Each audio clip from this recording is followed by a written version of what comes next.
ভাই আপনি বাধা দিবেন না, বাধা দিবেন না, আপনাদের বাধা দিবেন না, আপনারা বাধা দিচ্ছেন না, দিবেন কেন? আপনারা বাধা দিবেন না, আপনি বাধা দিবেন।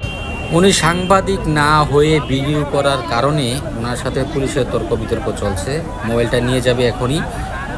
তারপরে দেখেন এই যে মোবাইলটা নিয়ে গেল, তারপরে মোবাইলটা আবার ওনার কাছ থেকে থাপাতা নিয়ে নিল। ওনাকে এখন বক্সে নেওয়ার চেষ্টা করতেছে।